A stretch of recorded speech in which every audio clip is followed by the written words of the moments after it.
ಎಲ್ರಿಗೂ ನಮಸ್ಕಾರ. ವಿಶ್ವವಾಣಿ ಟಿವಿ ಸ್ಪೆಷಲ್ನ ಸ್ಫೂರ್ತಿ ಕತೆ ಯಮುನಾ ಜೊತೆ ಕಾರ್ಯಕ್ರಮಕ್ಕೆ ನಿಮಗೆ ಆತ್ಮೀಯ ಸ್ವಾಗತ.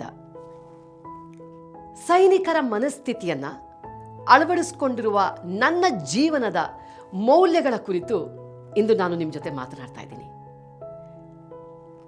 ಜುಲೈ ತಿಂಗಳು 1990 ಬಹಳ ಉತ್ಸಾಹದಿಂದ NCC ನ್ಯಾಷನಲ್ ಕೆಡೆಟ್ ಕಾರ್ಪ್ಸ್ಗೆ ಸೇರಿದ್ದೆ. ಮೈಸೂರಿನಲ್ಲಿ 3 ಕರ್ನಾಟಕ ನ್ಯಾವಲ್ ಯೂನಿಟ್.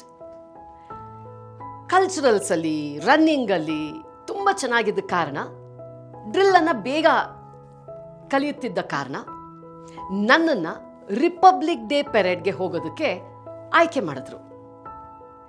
ಟ್ರೈನಿಂಗ್ ಕ್ಯಾಂಪ್ಗಳಿಗೆ ಮೊದಲು ಆಯ್ಕೆ ಮಾಡಿದ್ರು. ಬಹಳ ಉತ್ಸಾಹದಿಂದ ಮೊದಲ ಕ್ಯಾಂಪ್ಗೆ ಹೋದೆ. ಆಗ ನನಗೆ 15 ವರ್ಷ ವಯಸ್ಸು. ಅದೇ ಮೊದಲ ಬಾರಿಗೆ ನಾನು ನನ್ನ ತಂದೆ ತಾಯಿಯನ್ನು ಬಿಟ್ಟು ಒಬ್ಬಳೇ ಮನೆಯಿಂದ ಹೊರಗೆ ಇದ್ದಿದ್ದು. 2 ದಿನ ಆ ಕ್ಯಾಂಪು 15 ದಿನ ಇತ್ತು. 2 ದಿನ ಆರಾಮವಾಗಿದ್ದೆ. 3ನೇ ದಿನ ಮನೇನ ಮಿಸ್ ಮಾಡ್ಕೊಳ್ಳೋದಕ್ಕೆ ಶುರು ಮಾಡಿದೆ. 4ನೇ ದಿನ ಅಪ್ಪ ಅಮ್ಮನ ನೆನಪು ತುಂಬ ಆಗಿ ಅಳೋದಕ್ಕೆ ಶುರು ಮಾಡಿದೆ. ನಮಗೆ ಕ್ಯಾಂಪಿಂದ ಮನೆಗೆ ಲೆಟರ್ ಬರೆಯುವಂತಹ ಅವಕಾಶವಿದ್ದಿದ್ದರಿಂದ ನಾನು ಮನೆಗೆ ಲೆಟರ್ ಬರೆದೆ. ನನಗೆ ಅಪ್ಪ ಅಮ್ಮನ ಬಿಟ್ಟಿರೋದಕ್ಕೆ ಆಗ್ತಾ ಇಲ್ಲ, ನನ್ನ ಮನೆ, ನನ್ನ ರೂಮು, ನನ್ನ ಹಾಸಿಗೆ, ನನಗೆ ನಿದ್ದೆ ಬರ್ತಾ ಇಲ್ಲ ಇದನ್ನೆಲ್ಲ ಬಿಟ್ಟು ಅಂತ ಪತ್ರ ಬರೆದೆ. ತಂದೆಯವರಿಗೆ ಆ ಪತ್ರ ತಲುಪಿದ ತಕ್ಷಣ ನಮ್ಮ ತಂದೆಯವರು NCC ಕ್ಯಾಂಪ್ಗೆ ಸ್ಕೂಟರ್ನಲ್ಲಿ ಬಂದ್ಬಿಟ್ರು. 2 ವರ್ಷಗಳ ಹಿಂದೆ ತೀರಿ ಹೋಗಿದ್ದಂಥ ನಮ್ಮ ಮುತ್ತಜ್ಜಿಯನ್ನ ಈಗ ತೀರಿ ಹೋಗಿದ್ದಾರೆ ಅಂತ ಹೇಳಿ ಕ್ಯಾಂಪ್ನಿಂದ ಕರೆದುಕೊಂಡು ಹೋಗೋದಕ್ಕೆ ಒಂದು ಪ್ಲಾನ್ ಆಯಿತು. ನಮ್ಮ NCC ಕಮಾಂಡಿಂಗ್ ಆಫೀಸರ್ ಒಲ್ಲದ ಮನಸ್ಸಿನಿಂದ 2 ದಿನ ರಜೆ ಕೊಟ್ಟರು. She is progressing very well, but this holiday may pull her back from the rest. ಬೇರೆಯವ್ರಿಗಿಂತ ಹಿಂದುಳಿದು ಬಿಡ್ತಾಳೆ, ಯಾಕಂತಂದ್ರೆ ತುಂಬ ಚೆನ್ನಾಗಿ ಅವಳು ಪ್ರೋಗ್ರೆಸ್ ಆಗ್ತಾ ಇದ್ದಾಳೆ.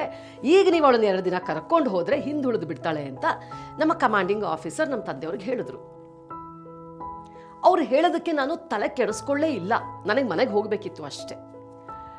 ನಾನು ನಮ್ಮ ತಂದೆಯವರು ಕ್ಯಾಂಪಿಂದ ಹೊರಡೋ ಮುಂಚೆ ಮತ್ತೊಂದು ಸಲ ನನ್ನನ್ನು ಕೇಳಿದ್ರು, ಮಗಳೇ ಮನೆಗೆ ಹೋಗಲೇಬೇಕಾ? ಹೌದು ಅಂತ ಹಠ ಮಾಡಿದೆ.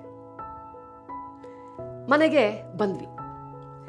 ಬಿಸಿ ಬಿಸಿ ನೀರಿನಲ್ಲಿ ಸ್ನಾನ ಮಾಡಿ, ಒಳ್ಳೆ ಊಟ ಮಾಡಿ, ಕಣ್ಣು ತುಂಬ ನಿದ್ದೆ ಮಾಡಿ 5 ದಿನ ಆಗಿತ್ತು. ಆರಾಮವಾಗಿ ಸ್ನಾನ ಮಾಡಿ ತಿಂಡಿ ತಿನ್ನೋದು ಕೂತಾಗ ನನ್ನ ಅದೃಷ್ಟ ಟಿವಿನಲ್ಲಿ, ದೂರದರ್ಶನದಲ್ಲಿ ಪರಮವೀರ ಚಕ್ರ ಬರ್ತಾ ಇತ್ತು. ಇದು ಎಷ್ಟು ಜನರಿಗೆ ನೆನಪಿದೆಯೋ ಇಲ್ವೋ ಗೊತ್ತಿಲ್ಲ. ಆಗ ದೂರದರ್ಶನದಲ್ಲಿ ಪ್ರತಿ ಭಾನುವಾರ ಬೆಳಗ್ಗೆ 9 ಗಂಟೆಗೆ ಪರಮವೀರ ಚಕ್ರ ಸಂಚಿಕೆಗಳು ಬರ್ತಾ ಇತ್ತು.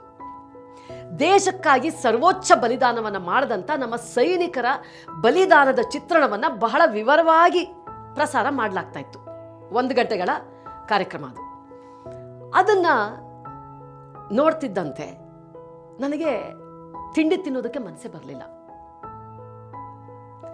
ನಮ್ಮನ್ನ ರಕ್ಷಿಸುತ್ತಾ, ನಮ್ಮ ದೇಶವನ್ನ ಕಾಯುತ್ತಾ ಯುದ್ಧದಲ್ಲಿ ಮಡಿದಂಥ ಆ ಸೈನಿಕರ ಮನಸ್ಥಿತಿ ಬಗ್ಗೆ ಯೋಚಿಸೋದಕ್ಕೆ ಶುರು ಮಾಡಿದೆ. ತಮ್ಮ ಕುಟುಂಬ, ಮನೆ, ಊರು ಎಲ್ಲರನ್ನೂ ಬಿಟ್ಟು ಒಂದು ಉದ್ದೇಶಕ್ಕಾಗಿ ತನ್ನನ್ನೇ ಮುಡುಪಾಗಿಟ್ಟು ವೀರ ಮರಣವನ್ನಪ್ಪಿದ ಆ ಸೈನಿಕನ ಬದ್ಧತೆಯನ್ನ ನೆನೆದು ನಾನು ಹಾತುರಿತಾ ಇರುವಂತಹ ಆರಾಮದಾಯಕವಾದ ಜೀವನದ ಬಗ್ಗೆ ಯೋಚಿಸಿ, ಒಂದು ಬಲಿಷ್ಠವಾದ ಗುರಿ ಇಲ್ಲದ, ಬದ್ಧತೆ ಇಲ್ಲದ ನನ್ನ ಜೀವನದ ಬಗ್ಗೆ ನನಗೆ ನಿರಾಶೆ ಆಯಿತು. ಈ ಯಾವ ರೀತಿಯ ಜೀವನವನ್ನು ನಾನು ನಡೆಸ್ತಾ ಇದ್ದೀನಿ? ಎಲ್ಲ ಆರಾಮವಾಗಿರಬೇಕು, ನನ್ನ ಹಾಸಿಗೆ ಬೇಕು, ನನ್ನ ರೂಮ್ ಬೇಕು, ನನ್ನ ತಾಯಿ ಮಾಡಿದಂಥ ತಿಂಡಿ ತೀರ್ಥಗಳು ಬೇಕು ನನಗೆ ದಿನ.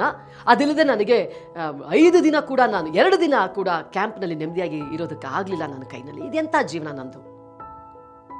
ಆ ಸಂಚಿಕೆ ಮುಗಿದಾಗ ಒಂದು ಉಲ್ಲೇಖನವನ್ನು ಪ್ರಸ್ತಾಪಿಸಿದ್ರು ಪರಮವೀರ ಚಕ್ರದಲ್ಲಿ. Soldiers don't stop when they are tired, they stop when they are done. ಅಂದರೆ ಸೈನಿಕರು ತಾವು ದಣಿವಾದಾಗ ನಿಲ್ಲೋದಿಲ್ಲ. ಕೆಲಸ ಮುಗಿದ ನಂತರವೇ ಅವರು ನಿಲ್ಲೋದು. ಆ ಪದಗಳು ನನ್ನನ್ನು ಎಚ್ಚರಿಸಿದ್ವು. ತಕ್ಷಣವೇ ನನ್ನನ್ನು NCC ಕ್ಯಾಂಪ್ಗೆ ಕರೆದುಕೊಂಡು ಹೋಗಿ ಬಿಡುವಂತೆ ನಮ್ಮ ತಂದೆಯವರಿಗೆ ನಾನು ಹೇಳಿದೆ. ನಮ್ಮ ತಂದೆಯವರಿಗೆ ನನ್ನ ಮೇಲೆ ನಂಬಿಕೆ ಬರಲಿಲ್ಲ. ಇನ್ನೂ 2 ದಿನ ರಜೆ ಕೊಟ್ಟಿದ್ದಾರೆ, ಈಗ ತಾನೇ ಮನೆಗೆ ಬಂದಿದ್ಯಾ, ರೆಸ್ಟ್ ಮಾಡು, ಆರಾಮವಾಗಿ ಯೋಚಿಸು, ನೀನು ಮತ್ತೆ ಅಳ್ತಾ ಪತ್ರ ಬರೆದ್ರೆ ನಾನು ನಿನ್ನನ್ನು ಕರ್ಕೊಂಡು ಬರೋದಕ್ಕೆ ಬರಲ್ಲ ಅಂತ ಹೇಳಿದ್ರು. ಇಲ್ಲ, ನಾನು ಗಟ್ಟಿ ನಿರ್ಧಾರವನ್ನು ಮಾಡಿದ್ದೀನಿ, ನನ್ನನ್ನು ಕರೆದುಕೊಂಡು ಹೋಗಿ ಬಿಡಿ ಅಂತ ವಾಪಸ್ಸು ಕ್ಯಾಂಪಿಗೆ ಹೋದೆ. ಅಲ್ಲಿಂದ ನನ್ನ ಮನಸ್ಥಿತಿ, ವ್ಯಕ್ತಿತ್ವನೇ ಬದಲಾಗಿ ಹೋಯಿತು. ಹಿಂದೆ ಎಂದೂ ತಿರುಗಿ ನೋಡಿದ್ದೇ ಇಲ್ಲ. NCC ಮಾತ್ರ ಅಲ್ಲ, ನನ್ನ ಜೀವನದಲ್ಲಿಯೂ ಹಲವಾರು ಕಷ್ಟಗಳನ್ನು, ಸವಾಲುಗಳನ್ನು ಒಬ್ಬಳೇ ಎದುರಿಸಿದ್ದೀನಿ. ಇದಾದ ನಂತರ NCC ಈ ಕ್ಯಾಂಪ್ ಆದ ನಂತರ ಸುಮಾರು ಒಂದು 20-25 ಕ್ಯಾಂಪ್ಗಳನ್ನ ನಾನು ಮಾಡಿದ್ದೀನಿ. ಹಿಮಾಲಯಗಳಲ್ಲಿ ಬಹಳ ಕಷ್ಟಕರವಾದ ಪರಿಸ್ಥಿತಿಯಲ್ಲಿ, ಪ್ರದೇಶಗಳಲ್ಲಿ ಕೂಡ NCC ಕ್ಯಾಂಪನ್ನು ಮಾಡಿದ್ದೀನಿ. ಯಾವತ್ತು ಅಳುತ್ತಾ ನಮ್ಮ ತಂದೆಯವರಿಗೆ ಪತ್ರ ಬರೆಯೋದಾಗಲಿ, ನನ್ನ ಕೈಲಿ ಆಗ್ತಾ ಇಲ್ಲ ಅಂತ ಹೇಳೋದಾಗಲಿ, ನನ್ನ ಮನೆನ ಮಿಸ್ ಮಾಡ್ಕೊಳ್ತಾ ಇದ್ದೀನಿ ಅಂದಿದ್ದು ಪರಿಸ್ಥಿತಿನೇ ಬರಲಿಲ್ಲ. ಜೀವನದಲ್ಲಿ ಕೂಡ ಸಾಕಷ್ಟು ಅಡಚಣೆಗಳನ್ನು ನಾನು ಎದುರಿಸಿದ್ದೀನಿ. ನಾನು ನಿರ್ಧರಿಸಿದಂತಹ ಗುರಿಗಳೆಲ್ಲವನ್ನೂ ಸಾಧಿಸುತ್ತಲೇ ಬಂದಿದ್ದೀನಿ. ಅಂದರೆ ಆ ಕ್ರೆಡಿಟ್ ನಮ್ಮ ಸೈನಿಕರಿಗೆ ಸಲ್ಲುತ್ತೆ. ಮಗಳಾಗಿ, ಸೊಸೆಯಾಗಿ, ಪತ್ನಿಯಾಗಿ, ತಾಯಿಯಾಗಿ, ಗೃಹಿಣಿಯಾಗಿ ನನ್ನ ಮಿತಿಮೀರಿ ಎಂದೂ ದಣಿವರಿಯದೆ ನನ್ನ ಜವಾಬ್ದಾರಿಗಳನ್ನು ನಾನು ನಿಭಾಯಿಸಿದ್ದೀನಿ. ಚಿಕ್ಕ ವಯಸ್ಸಿನಿಂದ ಸ್ವಾಭಿಮಾನದ ಬದುಕನ್ನು ಅಳವಡಿಸಿಕೊಂಡಿರುವ ನನಗೆ ಬಂದ ಸವಾಲುಗಳು ಸಾವಿರಾರು. ನನ್ನ ಉತ್ಸಾಹ, ಸಾಧನೆಗಳನ್ನು ನೋಡಿ ನನ್ನನ್ನು ಕೆಳಗೆಳೆಯಲು ಪ್ರಯತ್ನ ಪಟ್ಟ ನೆಂಟರಿಷ್ಟರು ಹಲವರು. ಆದರೆ ಅವೆಲ್ಲವನ್ನೂ ನಗುತ್ತಲೇ ನಿಭಾಯಿಸ್ತಾ ಇದ್ದೀನಿ.